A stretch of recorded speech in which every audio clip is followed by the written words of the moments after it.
বিসমিল্লাহির রহমানির রহিম। আসসালামু আলাইকুম ওয়া রাহমাতুল্লাহ। প্রিয় শিক্ষার্থীরা, জাতীয় বিশ্ববিদ্যালয়ের অনলাইন ক্লাসে সবাইকে স্বাগতম। করোনাকালীন শিক্ষা কার্যক্রম চলমান রাখার স্বার্থে জাতীয় বিশ্ববিদ্যালয়ের উদ্যোগে অনলাইন ক্লাসে সংযুক্ত হতে পেরে আমি আনন্দিত। আমি মোহাম্মদ রুবায়তি আফরোজ, প্রভাষক, রাষ্ট্রবিজ্ঞান বিভাগ, রাজশাহী কলেজ, রাজশাহী। প্রিয় শিক্ষার্থীরা, আমি রাষ্ট্রবিজ্ঞান বিষয়ে পূর্ব এশিয়ার সরকার ও রাজনীতি, চীন, জাপান ও দক্ষিণ কোরিয়া কোর্সের দক্ষিণ কোরিয়ার সরকার সম্পর্কে একটু আলোচনা করার চেষ্টা করব। প্রিয় শিক্ষার্থীরা, তোমরা লক্ষ্য করো, প্রথমে আমরা দক্ষিণ কোরিয়ার ম্যাপ সম্পর্কে একটু জানার চেষ্টা করি। দক্ষিণ কোরিয়া মূলত পূর্ব এশিয়ার একটা দেশ তথা এশিয়ার একটি দেশ। দক্ষিণ কোরিয়া এক পাশে আছে উত্তর কোরিয়া, আর এক পাশে জাপান। দক্ষিণ কোরিয়ার রাজধানী সিউল। দক্ষিণ কোরিয়ার আইনসভার নাম জাতীয় পরিষদ। মূলত দক্ষিণ কোরিয়ার অর্থনৈতিক উন্নতির পেছনে সবচেয়ে বড় যে বিষয়টি কাজ করেছে সেটা হলো রাজনৈতিক স্থিতিশীলতা এবং একটা বড় ধরনের অর্থনৈতিক পরিকল্পনা, একটা সূক্ষ্ম, দক্ষ অর্থনৈতিক পরিকল্পনা মূলত দক্ষিণ কোরিয়ার অর্থনীতির চাকাকে এত দূর পর্যন্ত নিয়ে এসেছে। তোমরা লক্ষ্য করো, রাজনৈতিকভাবে স্থিতিশীল থেকে দক্ষিণ কোরিয়া একটা পরিকল্পনা গ্রহণ করে এবং নীতি গ্রহণ করে এবং সেই দেশের জনগণকে তথ্য ও প্রযুক্তি শিক্ষায় শিক্ষিত করার মাধ্যমে বিভিন্ন ব্যবস্থা করে থাকে। মূলত প্রাথমিক শিক্ষা তো শেষে মাধ্যমিক শিক্ষাকেও বাধ্যতামূলক করে দক্ষিণ কোরিয়া সরকার। এরপরে মূলত লক্ষ্য করো, যে যে ক্ষেত্রে দক্ষ তাকে সেই ক্ষেত্রে কাজে লাগানোর চেষ্টা করে। মূলত এই সকল দিক বিবেচনা করে দক্ষিণ কোরিয়ার একটা বিপুল পরিমাণে একটা বিশাল আকৃতির একটা জনশক্তি, জনগণ, জনসংখ্যা, জনশক্তিতে রূপান্তরিত হয়।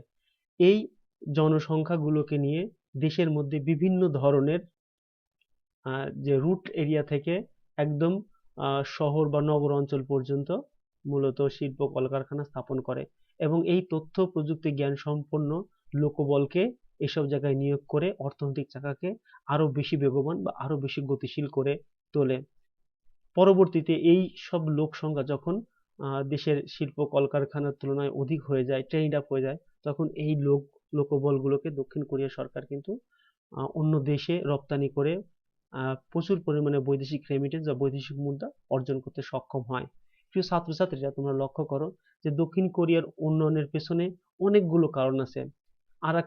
আরেকটি কারণ লক্ষ্য করো যে দক্ষিণ কোরিয়ার যে জিনিসগুলো উৎপাদিত হয় সেই উৎপাদিত জিনিসগুলা সাশ্রয় করে সেগুলা রপ্তানি করার মাধ্যমে কিন্তু বৈদেশিক মুদ্রা অর্জন করতে সক্ষম হয়েছে। তো আমরা লক্ষ্য করি যে দক্ষিণ কোরিয়ার অর্থনৈতিক উন্নয়নের পেছনে মূলত আমি যেটা বলবো যে রাজনৈতিক স্থিতিশীলতা এবং সরকার ব্যবস্থায় মূলত এর উন্নয়নের অন্যতম মূল চাবিকাঠি বা চালিকা শক্তি।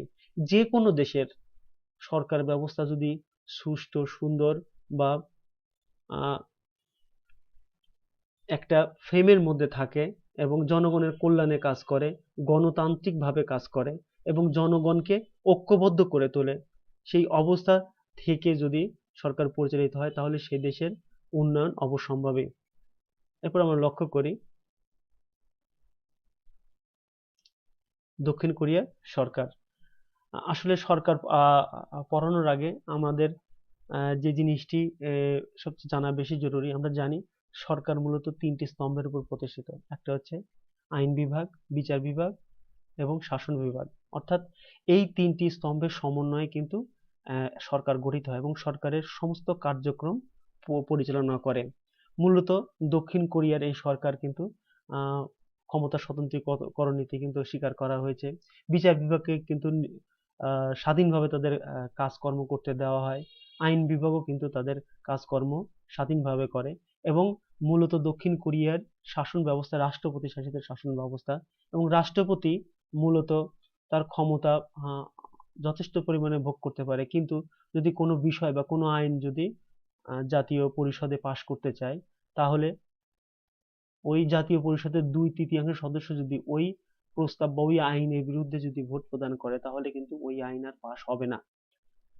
এক্ষেত্রে আমরা বলতে পারি যে দক্ষিণ কোরিয়ার আইনসভার ক্ষমতা বা ভূমিকা অনেক বেশি। প্রিয় ছাত্রছাত্রীরা, আমরা লক্ষ্য করি যে দক্ষিণ কোরিয়ার আইন বিভাগ, কোরিয়ার আইনসভার এক কক্ষ বিশিষ্ট, অর্থাৎ দক্ষিণ কোরিয়ার আইনসভা এক কক্ষ বিশিষ্ট। এর নাম জাতীয় পরিষদ। আইন প্রণয়ন ও সংশোধন সংক্রান্ত সকল কার্যাবলী আইনসভার হাতে ন্যস্ত থাকে। তোমরা লক্ষ্য করো যে তোমাদের এর আগেও বলেছি যে তোমাদের অতি সংক্ষিপ্ত প্রশ্ন, সংক্ষিপ্ত প্রশ্ন এবং রচনামূলক প্রশ্ন আসে।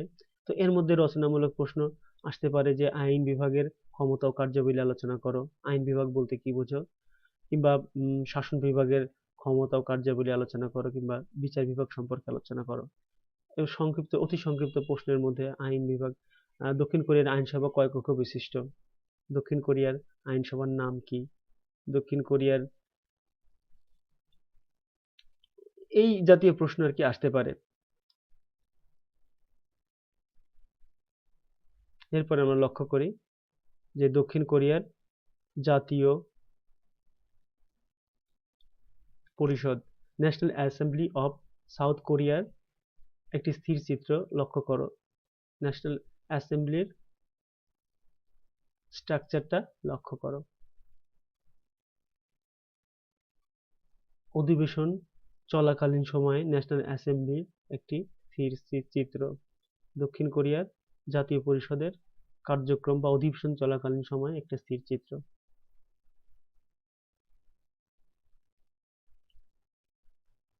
প্রিয় ছাত্রছাত্রীরা, আমরা লক্ষ্য করি যে জাতীয় আইনসভার গঠন সম্পর্কে। জাতীয় পরিষদের 299 জন সদস্যের মধ্যে 243 জন সদস্য জনগণের ভোটে 4 বছরের জন্য নির্বাচিত হয়ে থাকে। অর্থাৎ জাতীয় পরিষদের 299 জন সদস্যের মধ্যে 243 জন সদস্যই 4 বছরের জন্য নির্বাচিত হয়ে থাকে। আর 56 জন সদস্য নির্বাচনে 5 বা তার অধিক আসনে বিজয়ী দলগুলোর মধ্যে সংখ্যানুপাতিক হারে বন্টন করা হয়। এর মধ্যে টেকনোক্র্যাটদের আইন পরিষদের অংশগ্রহণের ব্যবস্থা করা হয়। প্রিজাইডিং অফিসার, স্পিকার ও ভাইস স্পিকার নির্বাচন হয় 2 বছরের জন্য। জাতীয় পরিষদের সদস্যদের প্রার্থী হতে কমপক্ষে 25 বছর বয়স হতে হবে। তো লক্ষ্য করো যে এখানে জাতীয় পরিষদের সদস্য হতে কত বছর লাগবে? 25 বছর। এবং জাতীয় পরিষদের সদস্য কত বছরের জন্য নির্বাচিত হন? জনগণের ভোটে 4 বছরের জন্য নির্বাচিত হন। মোট জাতীয় পরিষদের সদস্য 299 জনের মধ্যে 243 জন জনগণের প্রত্যক্ষ ভোটে নির্বাচিত হন এবং 56 জন সদস্য কিন্তু সেই সংখ্যানুপাতিক সদস্যদের মধ্য থেকে নির্বাচিত হয়ে থাকে। এরপরে আমরা লক্ষ্য করি কমিটি। জাতীয় পরিষদের 17টি স্থায়ী কমিটি ছাড়াও রয়েছে বিশেষ কমিটি, অর্থাৎ 17টি স্থায়ী কমিটি ছাড়াও অনেকগুলো বিশেষ কমিটি রয়েছে। স্থায়ী কমিটি বিল ও পিটিশন নিয়ে আলোচনা করে। অন্যদিকে বিশেষ কমিটি সমূহ বিশেষ বিশেষ কারণে উদ্ভূত হয়। কমিটির সদস্যদের মেয়াদ 2 বছর। কমিটির সভাপতি কমিটিকে পরিচালনা করে থাকে। এরপরে আমরা লক্ষ্য করি মিটিং। জাতীয় পরিষদের মিটিং 2 ধরনের হয়ে থাকে। অর্থাৎ জাতীয় পরিষদের মিটিং মূলত 2 ধরনের হয়ে থাকে। প্রথমত নিয়মিত মিটিং এবং দ্বিতীয়ত ব্যতিক্রমী মিটিং। নিয়মিত মিটিং বছরে একবার বসে, কিন্তু অন্যটি প্রেসিডেন্ট কিংবা আইন পরিষদের সদস্যদের 1/4 অনুরোধে হয়ে থাকে। নিয়মিত মিটিং এর সময়সীমা 100 দিন এবং অন্যটি 30 দিনের মধ্যে হয়।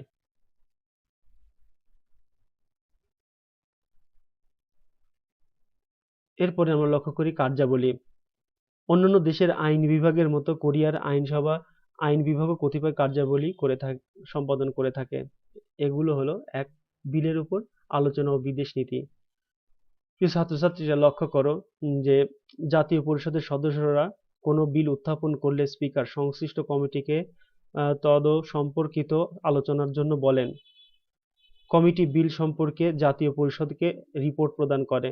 বিলটির ওপর এ সময় আলোচনা, সমালোচনা, সংশোধন, অনুমোদন এমনকি কমিটির কাছে ফেরত যেতে পারে। জাতীয় পরিষদ বিলটি পাশের জন্য তা প্রেসিডেন্টের কাছে সম্মতির জন্য যায়। সংবিধানের 53 নং ধারায় 1 অনুচ্ছেদে কিন্তু এ সম্পর্কে বলা হয়েছে যে is bill passed by the National Assembly shall be sent the executive and the president shall prolong it within 15 days। 15 দিনের মধ্যেই প্রেসিডেন্ট তা গ্রহণ কিংবা বর্জন করতে পারে।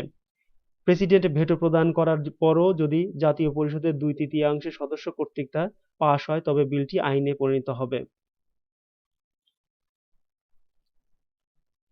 জাতীয় পরিষদের বৈদেশিক বাণিজ্য চুক্তি, সন্ধি, আন্তর্জাতিক সংগঠন, মৎস্য, কোরিয়াতে বৈদেশিক সৈন্য ইত্যাদি সম্পর্কে অনুমোদনের ক্ষমতা রয়েছে।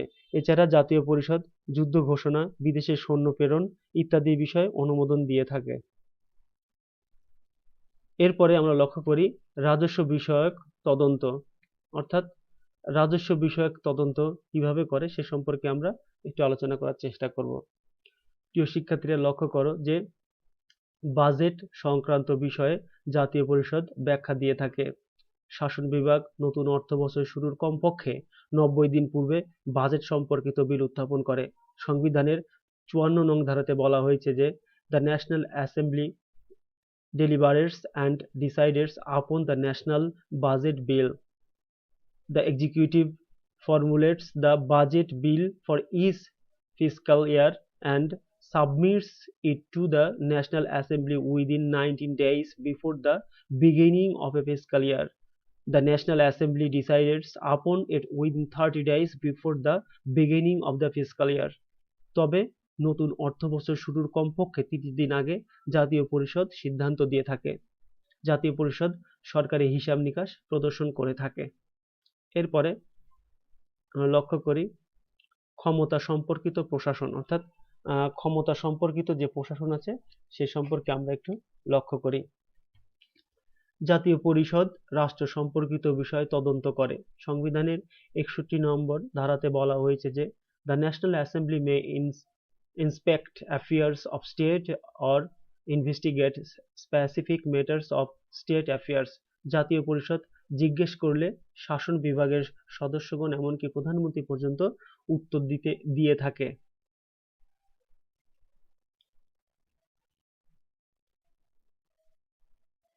এরপরে আমরা লক্ষ্য করি যে আন্তঃসংসদীয় কার্যক্রম। প্রিয় ছাত্রছাত্রীরা লক্ষ্য করো যে বিভিন্ন দেশের সাথে সম্পর্ক গড়ে তুলতে জাতীয় পরিষদ সেই 1964 সালের আন্তঃসংসদীয় ইউনিয়ন গঠনের মাধ্যমে কাজ চালাচ্ছে। সেই থেকে বিভিন্ন দেশের সাথে মোট 70টি দেশের বন্ধুত্বপূর্ণ সংগঠন গড়ে তোলে।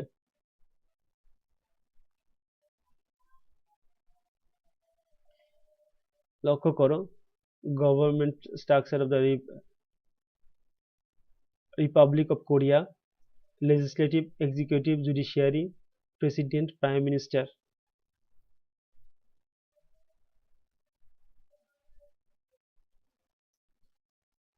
প্রিয় ছাত্রছাত্রীরা এবারে আমরা নির্বাহী বিভাগ সম্পর্কে আলোচনা করব। লক্ষ্য করো যে কোরিয়ায় নির্বাহী বিভাগের প্রধান রাষ্ট্রপতি, তিনি জনগণের প্রত্যক্ষ ভোটে নির্বাচিত হন। আন্তর্জাতিক সম্পর্কের ক্ষেত্রে তিনি দেশকে প্রতিনিধিত্ব করেন। তিনি সশস্ত্র বাহিনীর কমান্ড ইন চিফ। আইন অনুসারে প্রেসিডেন্টের মৃত্যু কিংবা অনুপস্থিতিতে প্রধানমন্ত্রী কার্যক্রম পরিচালনা করেন। তার কার্যকাল 5 বছর, তবে তার পুনর্নির্বাচনের সুযোগ নেই, অর্থাৎ সে পুনরায় নির্বাচিত হতে পারেন না।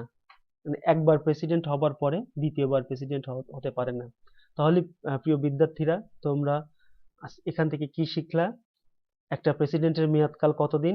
একটা প্রেসিডেন্টের মেয়াদকাল 5 বছর। তিনি সশস্ত্র বাহিনীর কমান্ড ইন চিফ। আইন অনুসারে প্রেসিডেন্টের মৃত্যু হলে বা অনুপস্থিত থাকলে তার স্থলে মূলত প্রধানমন্ত্রী দায়িত্ব পালন করে থাকেন এবং তিনি জনগণের প্রত্যক্ষ ভোটে নির্বাচিত হয়ে থাকেন। এরপরে আমরা লক্ষ্য করি গঠন, অর্থাৎ নির্বাহী বিভাগের গঠন কিভাবে গঠিত হয় সে সম্পর্কে আমরা একটু জানার চেষ্টা করব। প্রেসিডেন্ট তার নির্বাহী কার্যাবলী রাষ্ট্রীয় পরিষদ বা ক্যাবিনেটের মাধ্যমে সম্পাদন করে থাকেন, অর্থাৎ রাষ্ট্রীয় পরিষদ যে আইনসভা আছে বা ক্যাবিনেট আছে সেই তার মাধ্যমে রাষ্ট্রপতি তার কার্যক্রম কিন্তু সম্পাদন করে থাকেন। রাষ্ট্রীয় পরিষদের 15 থেকে 30 জন সদস্য নিয়ে গঠিত হয়। রাষ্ট্রীয় পরিষদ মোট 15 থেকে 30 জন সদস্য নিয়ে গঠিত হয়ে থাকে। প্রেসিডেন্ট এ পরিষদের সভাপতিত্ব করেন একজন প্রধানমন্ত্রী, 2 জন ডেপুটি প্রধানমন্ত্রী, 16 জন নির্বাহী মন্ত্রী ও 2 জন উপমন্ত্রীর সমন্বয়ে রাষ্ট্রীয় পরিষদ গঠিত হয়ে থাকে। প্রিয় ছাত্রছাত্রী, লক্ষ্য করো, বিষয়টা খুবই গুরুত্বপূর্ণ যে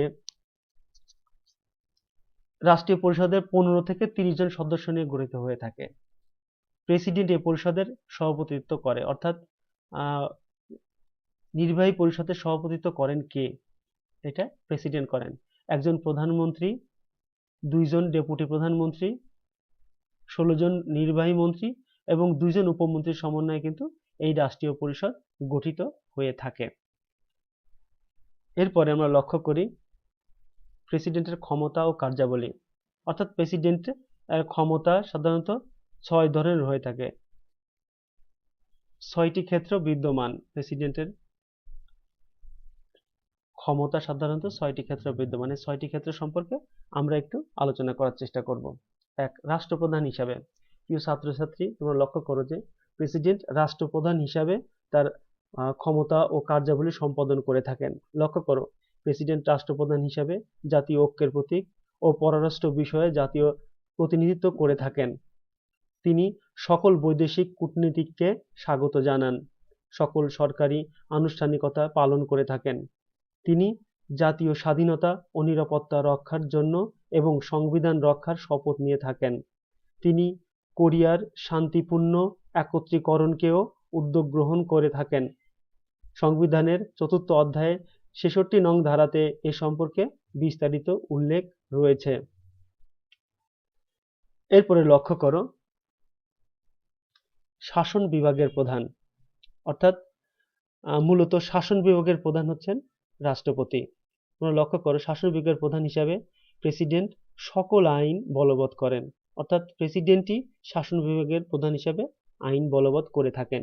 রাষ্ট্রীয় কাউন্সিল, সকল সংস্থা, এজেন্সি পরিচালনা করার পূর্ণ ক্ষমতা কিন্তু প্রেসিডেন্টের রয়েছে। তিনি প্রধানমন্ত্রী অন্যান্য শাসন বিভাগীয় এজেন্সি সমূহের প্রধানদের নিয়োগ দিয়ে থাকেন। এরপরে আমরা লক্ষ্য করি সশস্ত্র বাহিনীর প্রধান হিসাবে, অর্থাৎ সশস্ত্র বাহিনীর প্রধান হিসাবে কোরিয়ার প্রেসিডেন্ট সশস্ত্র বাহিনীর প্রধান। এ বিভাগের প্রধান হিসাবে তিনি সকল সশস্ত্র বাহিনীকে নিয়ন্ত্রণ, সামরিক নীতি প্রণয়ন ও যুদ্ধ ঘোষণা করতে পারেন। অর্থাৎ সশস্ত্র বাহিনীর প্রধান হিসাবে দক্ষিণ কোরিয়ার প্রেসিডেন্ট তার কার্যক্রম পরিচালনা করতে পারেন। তাই প্রেসিডেন্টের ক্ষমতা ও কার্যাবলী অনেক ব্যাপক ও বিস্তৃত। এরপরে 4 নম্বরে আমরা লক্ষ্য করি আইন প্রণয়নকারী। প্রেসিডেন্টের দক্ষিণ কোরিয়ার প্রেসিডেন্টের মূলত আইন প্রণয়ন ক্ষমতা রয়েছে। প্রেসিডেন্ট প্রধান আইন ও নীতি প্রণয়নকারী। তিনি আইনসভার উত্থাপক এবং সেখানে তার দৃষ্টিভঙ্গি প্রকাশ করেন। প্রেসিডেন্ট জাতীয় পরিষদকে ভেঙে দিতে পারেন না, বরং অনাস্থা আনয়নের মাধ্যমে জাতীয় পরিষদই প্রেসিডেন্টের জবাবদিহিতা নিশ্চিত করে। এখানে আমরা লক্ষ্য করি যে এখানে একটা ভারসাম্য নীতি এই শাসন ব্যবস্থায় আনয়ন করা হয়েছে, অর্থাৎ প্রেসিডেন্ট কিন্তু জাতীয় পরিষদ ভেঙে দিতে পারেন না, বরং অনাস্থা প্রস্তাবের মাধ্যমেই প্রেসিডেন্টকে জবাবদিহিতা নিশ্চিত করা হয়ে থাকে এই জাতীয় পরিষদে। এরপরে আমরা লক্ষ্য করি জরুরি ক্ষমতা, অর্থাৎ জরুরি ক্ষমতা দক্ষিণ কোরিয়ার প্রেসিডেন্টের অন্যতম গুরুত্বপূর্ণ ক্ষমতা ও কার্যাবলীর মধ্যে অন্যতম। লক্ষ্য করো যে প্রেসিডেন্টের ওপর জরুরি ক্ষমতা বাড়ানো হয়েছে। জরুরি পরিস্থিতিতে সেটা অভ্যন্তরীণ কিংবা বহির্বিশ্বে বিষয়ে কিংবা প্রাকৃতিক দুর্যোগ বা অর্থনৈতিক সংকট এবং অর্থনৈতিক কার্যক্রম সম্পর্কিত ক্ষমতায় প্রেসিডেন্টের ওপর বর্তানো হয়েছে, তবে তা জাতীয় পরিষদকে জানিয়ে করেন। সংবিধানের 76 নম্বর অনুচ্ছেদে কিন্তু প্রেসিডেন্টের জরুরি ক্ষমতা সম্পর্কিত বিষয়ে উল্লেখ রয়েছে। এরপরে আমরা লক্ষ্য করি মার্শাল আইন প্রণয়ন, অর্থাৎ মার্শাল আইন প্রণয়নের ক্ষমতা কিন্তু দক্ষিণ কোরিয়ার প্রেসিডেন্টের রয়েছে। মূলত যুদ্ধকালীন সময় সামরিক বিদ্রোহ অথবা সমজাতীয় জরুরি পরিস্থিতিতে তিনি মার্শাল ল জারি করতে পারেন, তবে সেগুলোর জন্য জাতীয় পরিষদের সমর্থন দরকার হয়। তবে সংবিধানের ৭৭ নং ধারাতে এ সম্পর্কে বিস্তারিত আলোচনা করা হয়েছে। এরপরে আমরা লক্ষ্য করি প্রেসিডেন্সিয়াল এজেন্সি সমূহ। প্রেসিডেন্টকে তার কাজে সহায়তা দানের জন্য কতিপয় এজেন্সি রয়েছে। এগুলোর মধ্যে রয়েছে জাতীয় নিরাপত্তা কাউন্সিল, গণতান্ত্রিক ও শান্তিপূর্ণ একত্রীকরণের উদ্দেশ্যে কাউন্সিল, ক্ষুদ্র ও মধ্যম ব্যবসায়ী কমিশন, সিভিল সার্ভিস কমিশন, দুর্নীতির বিরুদ্ধে কমিশন ইত্যাদি। এগুলোর প্রধানদের মর্যাদা মন্ত্রীদের মতো। এছাড়াও প্রেসিডেন্টের নিয়ন্ত্রণে আরও দুটি এজেন্সি রয়েছে, যেমন তদন্ত ও অডিট বোর্ড এবং জাতীয় গোয়েন্দা সংস্থা রয়েছে। এগুলোর প্রধানদের প্রেসিডেন্ট নিজে নিয়োগ দান করে থাকেন। এরপরে আমরা লক্ষ্য করি প্রিয় ছাত্রছাত্রীরা, প্রধানমন্ত্রী। প্রধানমন্ত্রী মূলত প্রধানমন্ত্রীর ক্ষমতা কি, প্রধানমন্ত্রী কিভাবে কার্যক্রম পরিচালনা করে সে সম্পর্কে আমরা একটু জানার চেষ্টা করব। প্রিয় ছাত্রছাত্রীরা, তোমরা লক্ষ্য করো যে প্রধানমন্ত্রী প্রেসিডেন্টের নির্দেশ মতো সকল মন্ত্রীদের নিয়ন্ত্রণ করে থাকেন, অর্থাৎ প্রেসিডেন্ট যেভাবে বলবেন তিনি সেভাবেই সকল মন্ত্রীদের নিয়ন্ত্রণ করে থাকবেন। প্রেসিডেন্ট তাকে নিয়োগ দিয়ে থাকেন, অর্থাৎ প্রধানমন্ত্রীকে নিয়োগ দিয়ে থাকেন কিন্তু প্রেসিডেন্টই, তবে নিয়োগের পূর্বে জাতীয় পরিষদের সমর্থন দরকার হয়। সরকারের নীতির সমন্বয়, বাণিজ্য কমিশন, আইন বিষয়ক মন্ত্রণালয়, তথ্য এজেন্সি, জরুরি পরিকল্পনা কমিটি সংক্রান্ত সংগঠন প্রধানমন্ত্রীর নিয়ন্ত্রণে। অর্থাৎ প্রধানমন্ত্রী যে সকল দিকগুলো নিয়ন্ত্রণ করেন সেগুলো হলো সমন্বয় অফিস, বাণিজ্য কমিশন, আইন বিষয়ক মন্ত্রণালয়, তথ্য এজেন্সি, জরুরি পরিকল্পনা কমিটি সংক্রান্ত সংগঠন সমূহ কিন্তু প্রধানমন্ত্রী নিয়ন্ত্রণ করে। জাতীয় পরিষদের অধিবেশনের সময় প্রধানমন্ত্রী প্রধান জাতীয় নীতি সংক্রান্ত বিষয়ে তিনি আলোচনা করেন। এছাড়াও প্রেসিডেন্টের অধীনে সকল প্রশাসনিক কাজে সহায়তা দিয়ে থাকেন। আবার স্টেট কাউন্সিলের সদস্যদের নিয়োগ ও বরখাস্তের জন্য তিনি প্রেসিডেন্টের কাছে সুপারিশ করে থাকেন। এরপরে আমরা লক্ষ্য করি স্টেট কাউন্সিল, অর্থাৎ কোরিয়াতে শাসন বিভাগের শাখা হিসাবে স্টেট কাউন্সিল কাজ করে। এর সদস্য 15 হতে 30 জন হয়ে থাকে। প্রেসিডেন্ট এর সভাপতি এবং প্রধানমন্ত্রী সহ-সভাপতি নির্বাচিত হন। এ কাউন্সিলের প্রধান জাতীয় নীতি নির্ধারণ করে থাকে, প্রেসিডেন্ট সেটাকে চূড়ান্ত সিদ্ধান্ত দিয়ে থাকে। বর্তমান স্টেট কাউন্সিলের প্রেসিডেন্ট, প্রধানমন্ত্রী সহ অন্যান্য 29 জন মন্ত্রী রয়েছে। সংবিধানের 89 নং ধারাতে স্টেট কাউন্সিলের কার্যক্রম সম্পর্কে কিন্তু আলোচনা করা হয়েছে। প্রিয় ছাত্রছাত্রীরা, তোমরা এরপরে লক্ষ্য করো যে মন্ত্রণালয় সমূহ। বর্তমানে সরকারের 19টি মন্ত্রণালয় রয়েছে। দক্ষিণ কোরিয়াতে বর্তমানে 19টি মন্ত্রণালয় রয়েছে। প্রধানমন্ত্রীর সুপারিশক্রমে প্রেসিডেন্ট কর্তৃক মন্ত্রীগণ নিয়োগপ্রাপ্ত হন। প্রেসিডেন্টের নির্দেশ মতো মন্ত্রীগণ স্ব ক্ষেত্রে দায়িত্ব পালন করে থাকেন। মন্ত্রীগণ যৌথভাবে এবং ব্যক্তিগতভাবে কিন্তু প্রেসিডেন্টের নিকট দায়ী থাকেন। মন্ত্রণালয় ছাড়াও শাসন বিভাগের 16টি স্বাধীন এজেন্সি রয়েছে, সেগুলোর দায়িত্ব থাকেন উপমন্ত্রীগণ। মন্ত্রণালয়ের সাথে সংশ্লিষ্ট থেকেই এই এজেন্সি সমূহ কিন্তু কাজ করে থাকে। এরপরে আমরা লক্ষ্য করি সিভিল সার্ভিস ব্যবস্থা, অর্থাৎ গতানুগতিক কোরিয়ান সিভিল সার্ভিসের ব্যবস্থা ছিল গ্রেড সিস্টেমের। 1998 সালে নিয়োগের ক্ষেত্রে উন্মুক্ত প্রতিযোগিতার পরীক্ষার পদ্ধতি চালু করা হয়। উন্নয়নের সাথে সাথে সিভিল সার্ভিসের পরিধিও বৃদ্ধি পাচ্ছে। 3 ধরনের সিভিল সার্ভেন্টগণ রয়েছে। একটা ক্যারিয়ার সিভিল সার্ভেন্ট, বিশেষ ক্যারিয়ার সিভিল সার্ভেন্ট ও কন্ট্রাক্ট নির্ভর সিভিল সার্ভেন্ট।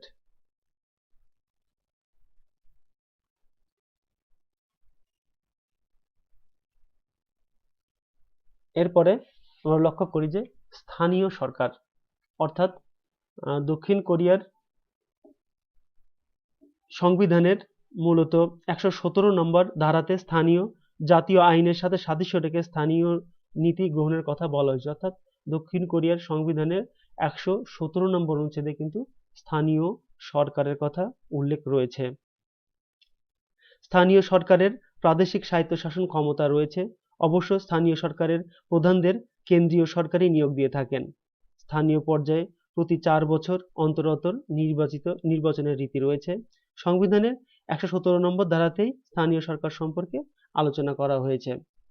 মূলত স্থানীয় সরকার কিন্তু দক্ষিণ কোরিয়ার শাসন ব্যবস্থায় খুব একটা বেশি যে কার্যকরী ব্যবস্থা সেটা বলা যায় না, কিন্তু 117 নম্বর অনুচ্ছেদে স্থানীয় সরকারের কথা বলা হয়েছে এবং স্থানীয় সরকার কিন্তু তাদের দায়িত্ব পালন করে যাচ্ছে।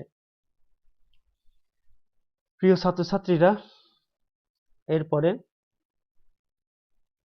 আমরা লক্ষ্য করি বিচার বিভাগ সম্পর্কে। লক্ষ্য করো, বিচার বিভাগের ক্ষমতা কোর্টের উপর বর্তানো হয়ে আছে, অর্থাৎ বিচার বিভাগের যে ক্ষমতা সেটা বর্তানো আছে কোর্টের উপর। সরকারের একটি স্বাধীন বিভাগ হিসাবে বিচার বিভাগ কাজ করে থাকে। 3টি স্তর বিশিষ্ট এই কোর্ট ব্যবস্থা, একটা হচ্ছে সুপ্রিম কোর্ট, একটা হচ্ছে হাই কোর্ট, আর একটা জেলা কোর্ট বা শাখা কোর্ট। এছাড়াও রয়েছে পারিবারিক আদালত, প্রশাসনিক আদালত, প্যাটেন্ট আদালত। এ সমস্ত আদালতে দেওয়ানি, ফৌজদারি, প্রশাসনিক বিচার, নির্বাচনে অন্যান্য বিচার, বিভাগীয় আইন ও ভূমি ব্যবস্থাপনা, পারিবারিক রেজিস্ট্রেশন ও অন্যান্য বিষয় তদারকি করা হয়। প্রিয় ছাত্রছাত্রীরা, একটা কথা না বললেই নয়, তোমরা লক্ষ্য করো যে এখানে বিচার বিভাগকে কিন্তু স্বাধীন করা হয়েছে। এখানে বিচার বিভাগের উপর কিন্তু শাসন বিভাগ বা ক্ষমতাধর কোনো বিভাগই কিন্তু হস্তক্ষেপ করে না। একটি দেশে যদি বিচার বিভাগ স্বাধীন না হয়, একটি বিচার বিভাগ যদি স্বাধীনভাবে কাজ না করতে পারে, তাহলে কিন্তু সেই দেশের গণতন্ত্র কোনো মতেই প্রতিষ্ঠিত হতে পারে না। তাই বিচার বিভাগকে একটি স্বতন্ত্র শাখা হিসাবে, একটি সুপ্রতিষ্ঠিত শাখা হিসাবে, একটি স্বাধীন শাখা হিসাবে প্রতিষ্ঠিত করার জন্যে কিন্তু দক্ষিণ কোরিয়া সরকার কাজ করে গেছে এবং তারা অনুধাবন করতে পেরেছে যে উন্নয়নের যে ইন্ডিকেটর আছে বা উন্নয়ন, একটা দেশের উন্নয়ন করতে গেলে এই বিচার বিভাগের স্বাধীনতার খুবই জরুরি। মূলত বিচার বিভাগ, আইন বিভাগ এবং শাসন বিভাগের যদি সমন্বয় না থাকে এবং এটাতে যদি জনগণের আস্থা না থাকে, জনগণের যদি বিশ্বাস না থাকে, তাহলে কিন্তু সেই দেশের সার্বিক কল্যাণ সাধন করা অসম্ভব ব্যাপার হয়ে পড়ে।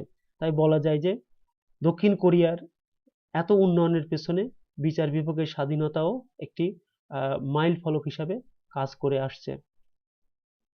প্রিয় বিদ্যার্থীরা, এরপরে আমরা লক্ষ্য করি, তোমরা লক্ষ্য করো যে দক্ষিণ কোরিয়ার যে সুপ্রিম কোর্ট বিচার বিভাগের যেটা প্রাণকেন্দ্র বলা হয়ে থাকে, তার একটি স্থির চিত্র উপরে তোমরা দেখতে পাচ্ছ লগো। মূলত এই সুপ্রিম কোর্টই দক্ষিণ কোরিয়ার সংবিধানের মূল অভিভাবক হিসাবে কাজ করে। সংবিধানের ব্যাখ্যা, সংবিধানের নিয়ন্ত্রণকারী সংস্থা হিসাবে কিন্তু এই সুপ্রিম কোর্টকে বোঝানো হয়েছে বা দেখানো হয়েছে। আমরা উপরের সাইডে দেখতে পাচ্ছি এটা মূলত এই বিচার বিভাগের একটি লগো বা সুপ্রিম কোর্টের লগো হিসাবে এখানে উল্লেখ করা হয়েছে এবং এটাই হচ্ছে দক্ষিণ কোরিয়ার বিচার বিভাগের লগো। প্রিয় ছাত্রছাত্রীরা, এবার আমরা লক্ষ্য করব যে দক্ষিণ কোরিয়ার বিচার বিভাগের গঠন সম্পর্কে। লক্ষ্য করো, দক্ষিণ কোরিয়ার বিচার বিভাগ মূলত সুপ্রিম কোর্ট দেশের সর্বোচ্চ আদালত। এটি রাজধানীতে অবস্থিত। এটি প্রধান বিচারপতি সহ অন্যান্য আরও 13 জন বিচারপতির সমন্বয়ে গঠিত। তাহলে যদি বলা যায় সুপ্রিম কোর্ট কোথায় অবস্থিত, অবশ্যই সুপ্রিম কোর্ট রাজধানীতে অবস্থিত, অর্থাৎ সিউলে অবস্থিত।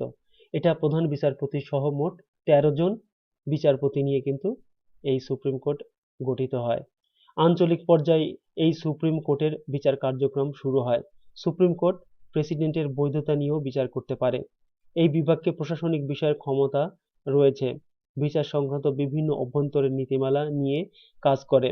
আপিল সংক্রান্ত ক্ষমতা নির্দিষ্ট করে দেওয়া আছে। ফৌজদারি বিষয়ে বিচার করতে পারে। আইন ভঙ্গ করা হলে তারও বিচার করার ক্ষমতা কিন্তু সুপ্রিম কোর্টের রয়েছে। এরপরে আমরা লক্ষ্য করি judicial branch of Korea, judicial branch তোমরা লক্ষ্য করো প্রিয় ছাত্রছাত্রীরা, supreme court, judicial, local, high court, family court, patent court, administrative court, district court. এটা দক্ষিণ কোরিয়ার বিচার ব্যবস্থার বিচার বিভাগের একটা ফিচার দেখানো হলো। আমার বিশ্বাস তোমরা স্পষ্টত এখান থেকে ধারণা নিতে পেরেছ। প্রিয় ছাত্রছাত্রীরা, এরপরে আমরা লক্ষ্য করি যে আপিল কোর্ট, অর্থাৎ যে আদালতগুলো রয়েছে দক্ষিণ কোরিয়ার বিচার বিভাগের বিচার ব্যবস্থার যে কোর্টগুলো রয়েছে, যে আদালতগুলো রয়েছে, সেগুলো সম্পর্কে একটু জানার চেষ্টা করি। লক্ষ্য করি যে আপিল কোর্ট দেওয়ানি ও ফৌজদারি সে সমস্ত বিষয় জেলা আদালতে নিষ্পত্তি না হয় তারই শুনানি হয় আপিল কোর্টে। অর্থাৎ দেওয়ানি ও ফৌজদারি যে সমস্ত বিষয় জেলা আদালতে মীমাংসা না হয় বা নিষ্পত্তি না হয় সেগুলোর শুনানি হয় কিন্তু আপিল কোর্টে। 5টি বড় বড় শহরের আদালতের পক্ষে কিংবা বিপক্ষে এখানে রায় ঘোষণা করা হয়ে থাকে। অর্থাৎ 5টি বড় বড় শহরের আদালতের পক্ষে কিংবা বিপক্ষে 5টি বড় বড় শহরের আদালত অর্থাৎ আপিল কোর্টে এ ধরনের রায় হয়ে থাকে। এরপরে আমরা লক্ষ্য করি জেলা কোর্ট ও আদালত, অর্থাৎ সিউল এবং অন্যান্য 12টি জেলা আদালত প্রতিষ্ঠিত। অর্থাৎ সিউল এবং অন্যান্য 12টি শহরে জেলা আদালত প্রতিষ্ঠিত। অধিকাংশকেই এই সমস্ত আদালতে নিষ্পত্তি হয়ে থাকে। অধিকাংশ জেলা আদালত একজন বিচারকের অধীনে, কিন্তু বিশেষ ক্ষেত্রে 3 জনের সমন্বয়ে গঠিত প্যানেল বিচার কার্যক্রম হয়ে থাকে। 2002 সালের অক্টোবরে হিসাবে 44টি শাখা আদালত এবং 102টি মিউনিসিপ্যাল কোর্ট জেলা কোর্টকে সহায়তা দিয়ে থাকে। মিউনিসিপ্যাল কোর্ট সাধারণত স্থানীয় পর্যায়ে ছোটখাটো বিবাদ, বিবাহ বিচ্ছেদ ইত্যাদি বিচার করে থাকে। এরপরে আমরা লক্ষ্য করি পারিবারিক আদালত, অর্থাৎ দক্ষিণ কোরিয়ার বিচার ব্যবস্থায় পারিবারিক আদালত বিদ্যমান রয়েছে। বিচার বিভাগের অন্যতম গুরুত্বপূর্ণ বৈশিষ্ট্য হলো পারিবারিক আদালত। পারিবারিক আদালত পারিবারিক বিষয়ে বিচার কার্যক্রম করে থাকে, তবে কোর্ট সব সময় পারিবারিক বিষয়ে উপযুক্ত গোপনীয়তা রক্ষা করে থাকে। তবে কেবলমাত্র সিউলেই পারিবারিক আদালত রয়েছে, অন্যান্য জায়গায় জেলা আদালতেই এ ধরনের ব্যাপারে নিয়ন্ত্রণ করে থাকে।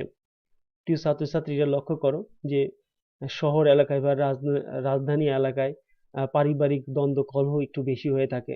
সেজন্য দক্ষিণ কোরিয়ার রাজধানী পারিবারিক আদালত দেখা যায়, অন্যান্য শহরে কিন্তু পারিবারিক আদালত দেখা যায় না।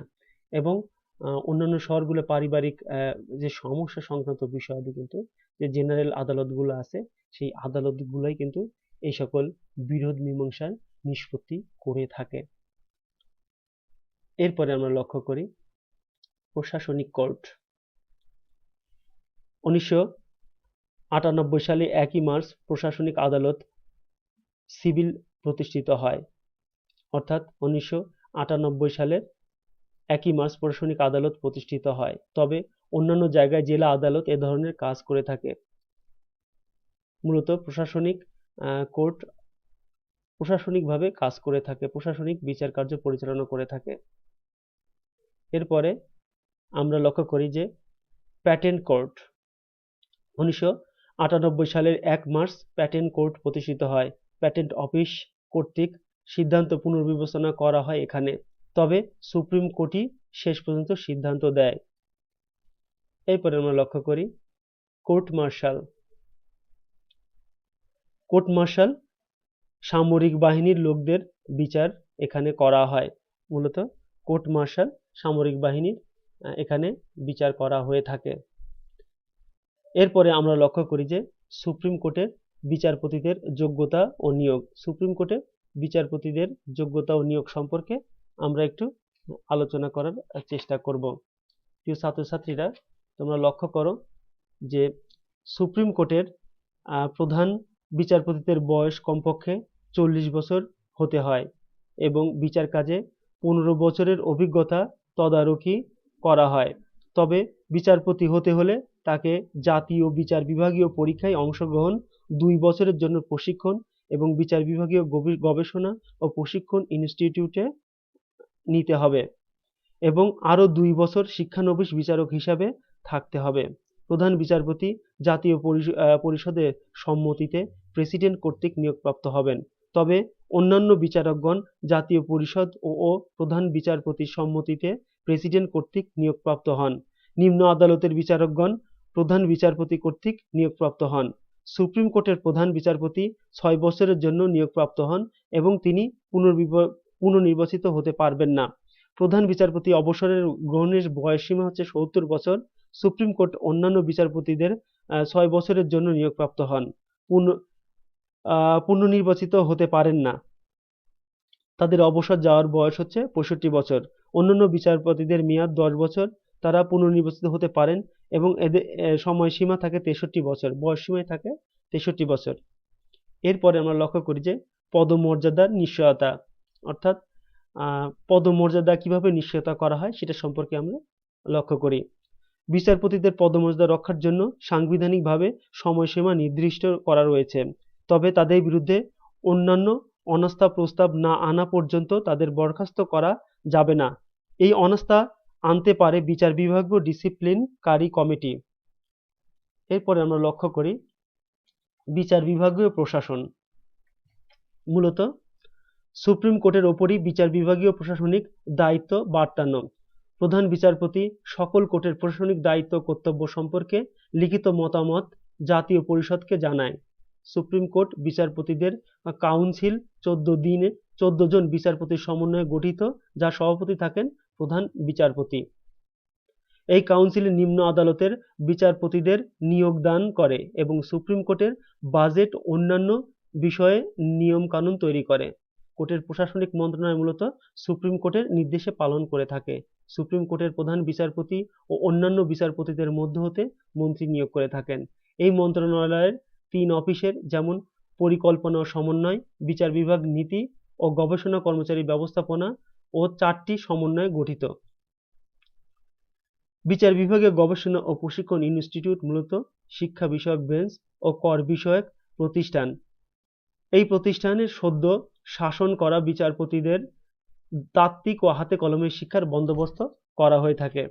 এরপরে আমরা লক্ষ্য করি সরকারি প্রসিকিউটর অফিস। বিচার বিভাগীয় মন্ত্রণালয়ের অধীনে এই অফিস দোষীদের ও আইন ভঙ্গকারীদের তদন্ত কার্যক্রম পরিচালনা করে থাকেন পুলিশের তত্ত্বাবধানে। অর্থাৎ বিচার বিভাগীয় মন্ত্রণালয়ের অধীনে এই অফিস দোষীদের ও আইন ভঙ্গকারীদের তদন্ত কার্যক্রম পরিচালনা করে থাকেন পুলিশের তত্ত্বাবধানে। এর প্রধান থাকেন প্রসিকিউটর জেনারেল। সুপ্রিম কোর্টের পাবলিক প্রসিকিউটর অফিস আবার জেলা শাখা অফিস সহ সকল অধীনস্থ নিয়ন্ত্রণ করে থাকে। প্রসিকিউটর জেনারেলকে প্রেসিডেন্ট নিয়োগ দিয়ে থাকেন, তবে জজ হিসাবে তার 15 বছরের অভিজ্ঞতা দরকার হয়, অর্থাৎ জজ হিসেবে তার 15 বছরের অভিজ্ঞতা থাকতে হবে। অন্যান্য প্রসিকিউটরগণ বিচার বিভাগীয় মন্ত্রণালয় কর্তৃক নিয়োগপ্রাপ্ত হয়ে থাকেন।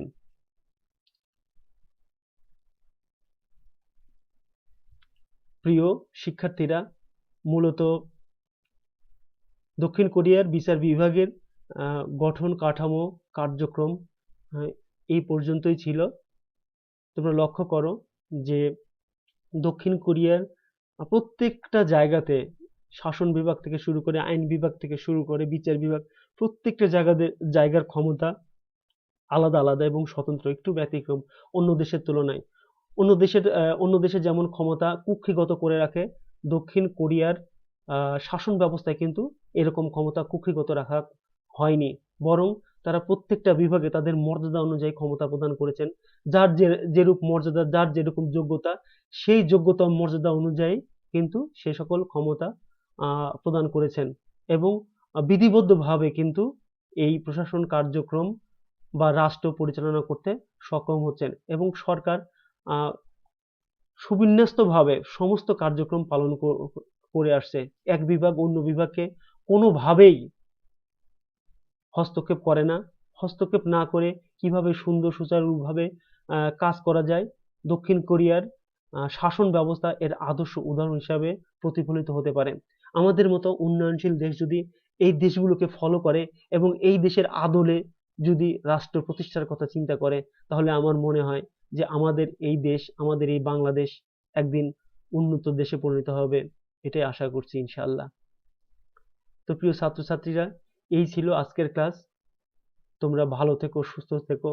সবাইকে শুভেচ্ছা জানিয়ে, সবাইকে ধন্যবাদ জানিয়ে আজকে আমি আমার ক্লাস এখানেই শেষ করছি। আল্লাহ হাফেজ। সবাই নিরাপদে থেকো, সুস্থ থেকো, ভালো থেকো।